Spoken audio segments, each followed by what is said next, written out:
Okay, so to say that there is some sort of a genocide against trans women specifically is disingenuous, and it's being used coercively to gaslight males into female spaces.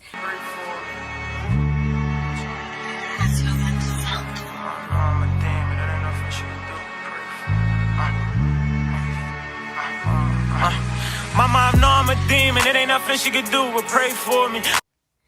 The two primary arguments used to justify the erasure of female protections or sex-segregated spaces in public spaces and sex-based rights and protections for females is predicated on two different concepts. The first being that transgender people are at a higher risk of being murdered by, cis men. Secondly, the transgender people are at a exceptionally elevated risk of suicide if they are not affirmed in their preferred gender. It feels like I'm going insane, yeah. It's a thief in the night to come and grab you. It can creep up inside you when you see you. A disease of the mind, it can control you. And so for this reason, we tell women that they must step aside and hand over all of their hard-fought sex-based rights and protections and now allow males into their spaces. At first, this was based on rare, unique circumstances where the person had a medical diagnosis. Now we are broaching into a concept where anybody who says that they feel like a female is female, and to even go a step further, now we have a concept of gender fluidity, where somebody who felt like they were a male yesterday can be a female today, or even a female this hour, and they can go back to being a male tomorrow. So I heard we're showing our gender fluidity. What's next? Fucking on your bitch, she a whole thought. Yup. And a bitch eat a lot. She fuck me and suck me, she a thought. Yeah, let's start a sex talk. Give it to me good, take the drawers off. He can hit it from the back, take it all off. You ain't gotta go to work, baby, call. Yeah, of course I'm not binary. Like, I love when people like buy me things. No, zip it, sugar. You see, this is why we don't let her talk. Ugh, blah blah bimbo. I had the receipts.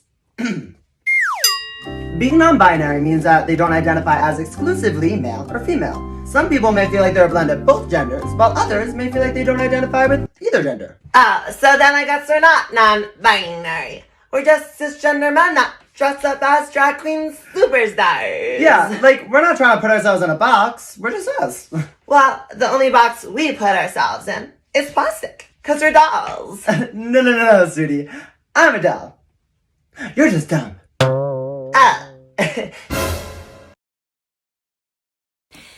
How this is not understood as dangerous? Actually, it is. The point is that they know that this puts females at risk and they don't care. This is gaslighting of the highest order. And rooted in sexism. My guidance counselor's response to my concerns about bathroom privacy and safety was, well, there are stalls in the bathroom. You do this in the name of inclusivity while ignoring the girls who will pay the price. Your policies choose boys' wants over girls' needs. That's Jolene Grover. And at just 14, she's putting the school board in Loudoun County, Virginia on blast for a proposal allowing biological males into girls' locker rooms. It's funny that how for trans rights activism, it is supposed to just be understood that cis men pose this major looming threat to trans women or trans-identified males, yet when females express the same fears and concerns against a trans woman who has far more in common biologically with a male than they do with a female, that's transphobic. That's insane. How dare you? You have committed violence. You have committed violence. As a trans woman, one question I get asked a lot is about the bathroom issue. Honestly, it just never seems to go away. Obviously, I think that people should be able to use whatever bathroom that they identify with. But there's all these conservatives and evangelicals out there who are screaming and yelling about how it's horrible to have trans people in bathrooms and that we have to protect the children. That's what they talk about all the time. We have to protect the children. We have to protect the kids. It's not about the kids. I mean, they still let members of clergy into public restrooms. Now, as you may have guessed, I use the ladies' room, and not that anybody's asking me about this, but I take care of my business standing up. I mean, it's not easy to poop standing up. I'm not really sure why I do that. Right? And so what's so obvious and interesting is how much TERFs, or trans exclusionary radical feminists, are the target of so much vitriol from the trans rights community. And rather than targeting their anger and their hate and their vitriol and their rhetoric against the actual source of violence against their community, which are other males, they attack females. Why? Because females, as we know, are an easy target. It is so much easier to convince women to push aside, let men into your spaces, than to tell other males, hey, accept gender non-conforming males into your spaces and leave them the hell alone. If they're wearing a dress, that's none of your business. Leave them alone, okay? But no, we'd rather put women at risk for people who want to self-identify their way into a female space. To say that this doesn't happen is to suggest that criminals don't commit crimes, and that just doesn't make any sense. This is Daniel Larson. What do you think about me changing into a female? I just wanted to say, apparently this man has been caught multiple times for having child pornography, and this is why self-ID laws are dangerous for women and girls. So again, point one, that transgender people are at there's some huge crisis of murder against the trans community. And even to the point that somebody, in response to the Dave Chappelle Netflix series, one of the trans rights activists actually said that there is a Holocaust against trans people. Is there a Holocaust happening in America today? According to influential activist Joey Soloway, yes, there is. Recently, there was a demonstration at Netflix headquarters. Employees walked off their jobs to protest Dave Chappelle's comedy special, which included jokes about LGBTQ people. Soloway spoke to the crowd, saying that this protest was about more than jokes. In fact, quote, "Trans people are in the middle of a holocaust, apartheid, murder, a state of emergency human rights crisis." Is this accurate? Oxford defines Holocaust as destruction or slaughter on a mass scale, and in popular parlance, Holocaust refers to the mass genocide of Jews during World War II. Anti-Semitism aside, even the implication that there is some sort of a genocide against trans people, the numbers just don't show. So in 2021, this is considered to be the deadliest year on record for transgender people. And that's even considering that now we have totally loosened the definition of what makes a transgender person. The rates of self-identifying trans people have skyrocketed across the world. Obviously, we're going to see an increase. But even with that, guess what the number sits at? 375. You're probably thinking, oh, what? In which state? No, that's globally. Across the world in 2021, at the date that this is being recorded, which is December 9th, 2021, 325 trans-identifying people across the world have been murdered. Well, but still, hate crime's a hate crime, and that just shows, these people are getting killed because of their identity. Oh no, honey, I didn't say that because they were killed because they were trans. I just said that they were killed. We don't know why, and we're not sure exactly what designated it as a murder. What about it made it into a murder? We just know that they were killed by somebody else. Oh, but that's a lot. 375, too many. And absolutely, I agree with you. There we can agree. Now, let's look at the two countries who had the highest murder rates of trans people. Let's look at Brazil.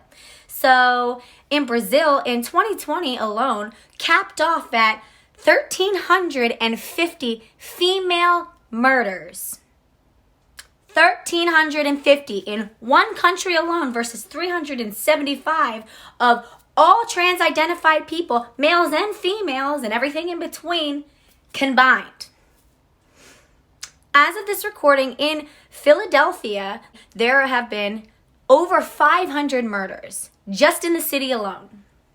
Okay, so to say that there is some sort of a genocide against trans women specifically is disingenuous, and it's being used coercively to gaslight males into female spaces. Again, there is only, and guess how many of those deaths have been recorded as a hate crime against trans people specifically? Not sure? One person has been labeled a hate crime. So, why is it okay to force males into female spaces predicated on the concept that trans women are at a higher risk of murder, specifically by males, as we know? And also sexual assault. We know that males commit 97% of the sexual assaults and rapes in America. Women, females, account for 88% of the victims. And guess how many rapes were committed by a female? 0. 96% of females who are murdered in the United States are murdered by a male. 66% of those are by a husband or a spouse, and the rest are by a male who they know or have some sort of relationship with. Okay? Females have a very real concern, a very tangible material concern of being killed by males. What's more, we know that women are often the victims of rejection murders, which means males who cannot handle being sexually rejected by females. Cell phone video from Mia Marcano's family taken after the 19-year-old was reported missing. It shows a confrontation between her family and the suspect in her case, Armando Caballero. Her aunt accusing him of being obsessed with Mia. You have sent obsessive texts to Mia.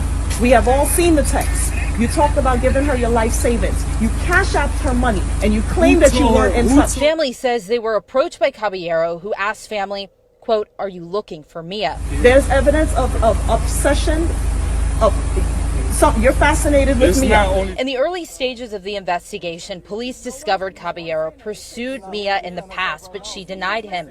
They also found he used a master key fob to get into her apartment, something he had access to since he worked at the complex. Police say he killed himself, and Mia was then found dead 17 miles from her apartment. And not just by females that they know. Females on the street.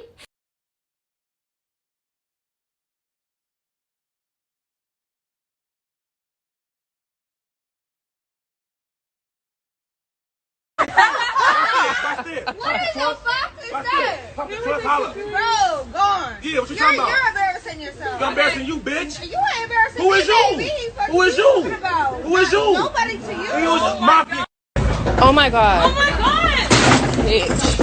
Go, go, go, go. What the fuck?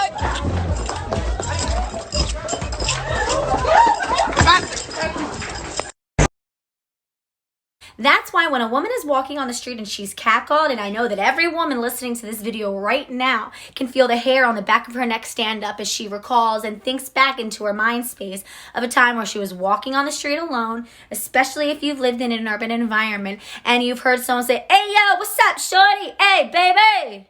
Ooh, what's up, girl? Hey, come here for a minute. Let me talk to you real fast. Hey, yo, oh. Aw, man, you fucking bitch. Whatever, ain't nobody checking for you. Ugly as shit. Yeah, you got no ass anyway. You ugly as shit, bitch. Yeah, keep walking, you fucking bitch. You think you're sexy? You ugly as shit. I thought you were a dude. I thought you ugly as shit." And just that sick, creeping fear. Women are killed because of that. And it goes back again, and I always bring up evolutionary psychology, and it matters. Why? Because males are programmed to be sexual opportunists. Any chance that a male can have to actually have sexual contact with a female increases his chance. Again, it's always important that we look at what underlies human behavior, especially human sexual behavior, because reproduction is at the core of all of our interactions as a species and as individuals. Males in particular are sexual opportunists. Because they produce literally millions of sperm, they can impregnate millions of women. They can impregnate hundreds of women. As many women that they can have contact with, they can father a child. So it is in their sexual reproductive interest to have as much sexual contact as possible, because not every sexual contact is going to result in a conception. Also, he doesn't lose anything by conceiving with a child. That's why things like child support are put to legally protect women and children from just being abandoned by a male. So, because males, again, are in a way wired to kind of hit it and quit it. And hey, if she gets knocked up, that's good for him. Women must gatekeep their fertility, as I've spoken about in the past, because every sexual contact, she risks pregnancy. And pregnancy has absolutely life-altering and life-threatening consequences. Even if she has an abortion, it's still a surgical procedure, and it still goes against her internal wiring to protect her children, her fetus. That has severe psychological damage and psychological repercussions. Okay, but we can never talk about the psychological repercussions of women. Okay, what is so clear and why this is obviously a men's rights. This is about men's rights. And honestly, the whole using trans men, no one gives a shit about trans men's rights. And I'm sorry, that's just the truth. This whole movement doesn't give a shit about trans men. They've always centered trans women. Trans women are the ones taking over women's spaces. Trans women, it's a trans woman who is Sportsman of the Year. It's a trans woman who's Woman of the Year. Trans woman who's winning Miss America, Miss Universe. I'm not seeing trans men Man of the Year. Trans men is not winning Actor of the Year. Okay, he's not Mr. America. He's not winning, what is it, Mr. Olympia? Or whatever the Arnold Schwarzenegger bodybuilding competition is. Females are not taking over male awards, male opportunities. I don't see females taking over male scholarships and things like that. Okay? It's always males colonizing female spaces. They only use trans men as a political weapon to see, well, look, then you're harming females too. Because we all know that cis men, that men males who align with their own gender identity, with a male gender identity, don't care about women entering their spaces because it doesn't put them at risk. They're not at risk of being raped, and they're also really not at risk of being overpowered. Also, they're really not at risk of, males who are, trying to posture against them and trying to compete with them and fight with them, because females are not wired in the same way. They're just not. They're not worried about females being in their spaces. So the females who try to go into male spaces and male prisons are only putting themselves at risk. We know that trans men are not clamoring at the doors to be shipped off to men's prisons, and we know why. We know why. Stop gaslighting and stop allowing yourself to be gaslit. Okay, we can never use the same argument against them. So we're supposed to accept at face value that cis men are an inherent threat to trans women and trans-identified males. Yet we can't say that all males as a whole who have more in common with each other biologically are a threat to us as females. Just because somebody performs femininity very well and pulls it off very well does not make them any more of a woman. And I've noticed that it's on the one hand, they want to reject material reality of biological sex, of the basis of our differences. But then at the same time, they'll sit there and tell me that I'm less of a woman because I'm ugly, or because I don't look like a woman, or they'll accuse me of looking like a man, or they'll say I'm a trans man, or I look like a trans woman. Like, that's supposed to be an insult. What are you talking about? I thought the whole point was that trans women are equal and wonderful. But you're going to use that as an insult? How does it make sense? So again, going back, what does sexual opportunism have to do with anything? Males who are wired towards sexual opportunism, regardless of their sexuality, because they'll behave the same way towards whoever they're sexually attracted to and positioned towards, they'll still behave the same way, the way that they have been programmed by, epigenetically programmed, evolutionary psychologically programmed to behave in a reproductive context towards males if they're gay. Even though they can't literally reproduce with that male, they're still going to behave in the same way as if they're trying to target that male for reproduction. Okay? So males are sexual opportunists. That means that as many opportunities that they can take to get beyond the gates of a female, because like I said in a previous video, females must gatekeep their fertility because they stand to lose so much more with every conception. They give 40 weeks of gestating that baby, of giving their nutrients, their blood, their oxygen, their body to grow this baby at the expense of the female. Because understand, even a starving woman's baby will grow. Because it'll take what it needs. It'll leach calcium from the mother's bones. It's the reason why a lot of women leave pregnancy with osteoporosis and bad teeth. Because if you're not getting enough calcium in your diet, the baby's still going to get it. It's still going to leach yours. Okay, that's just the beginning. After 40 weeks of growing that baby, then you're breastfeeding the baby. That is a lifelong commitment to that one sexual contact. Every single man can spray his seed all over the place and walk away from every single one and nothing will change.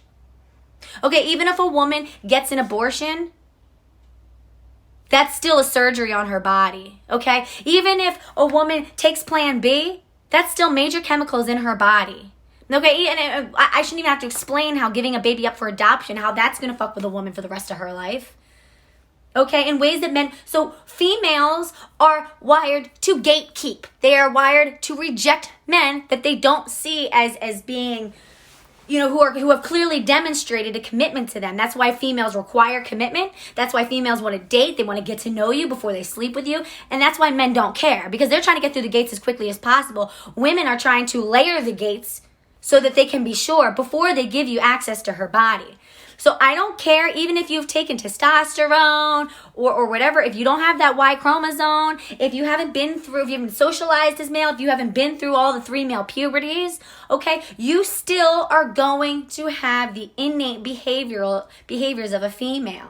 You're not going to be a sexual opportunist the way that a male is. And also, you just don't have a penis to penetrate. And you don't have sperm to impregnate. So that already eliminates a lot of what makes you dangerous.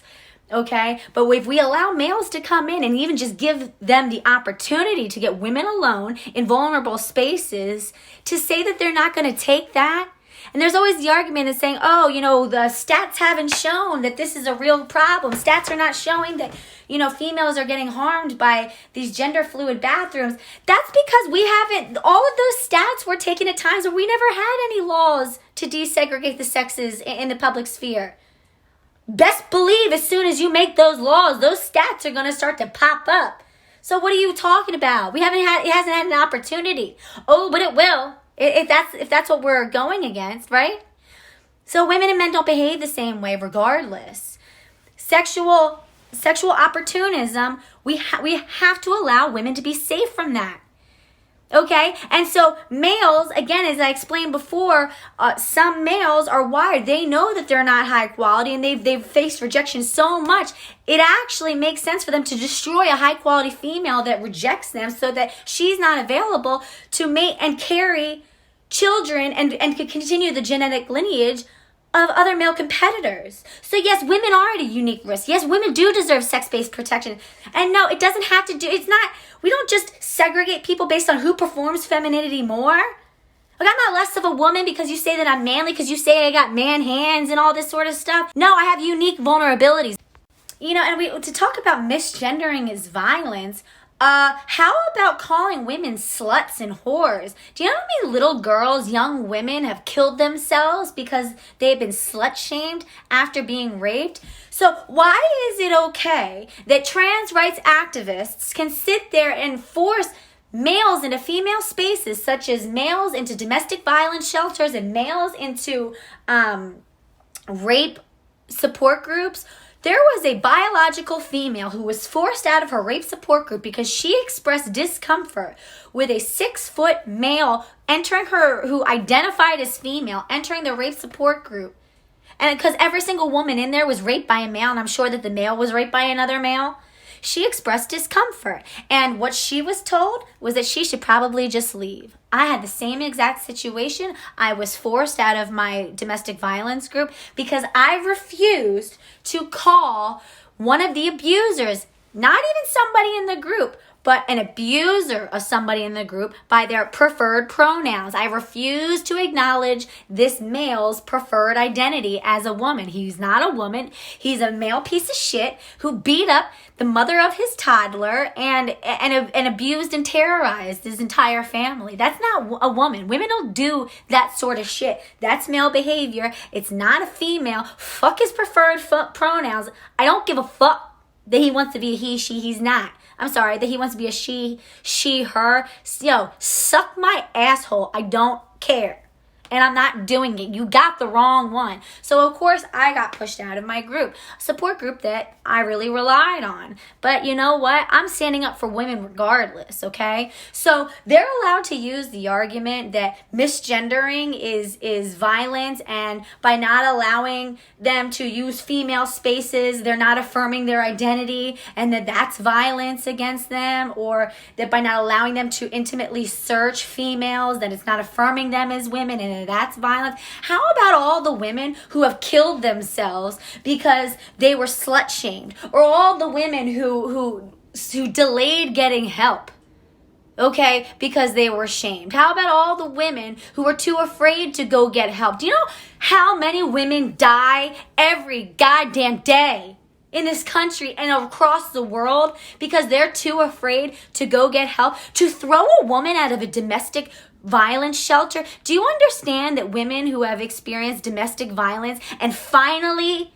have the strength and the courage to leave their abuser is the most dangerous time? They are at the greatest risk of homicide, of being a victim of homicide when they leave. And to throw her back out on the streets because she doesn't want to be around another male, how dare you? If anything's violence, that's it. When are we going to start outlawing and making it illegal? Hey, New York. This is what we just call common sense legislation that is long overdue. For a transgender individual being misgendered, it's traumatic. These are people with feelings and individuals who just deserve more than that. And to know that this is going on and causing them anguish, therefore it causes me anguish. This is how I feel so deeply and passionately about the people of this state. We have an opportunity to bring back New York City, New York State. We value individuals, we value people, and we show love, respect, and dignity to all. It's that simple, and I know we can do this. You're saying it's illegal to intentionally misgender somebody? First of all, the only people who misgender me are trans rights activists. So why don't you start fucking writing tickets and let's put this shit into effect. Okay? I self-identify as an AFAB trans woman. Run me my plastic surgery. It's really good. Okay? When are we going to outlaw calling women sluts and whores because they were victims of assault? Why is it okay to force these women to have to leave their own support groups, their own rape and crisis groups and domestic violence shelters because of the presence of males? And they're at risk of death. Why don't we get to use that argument?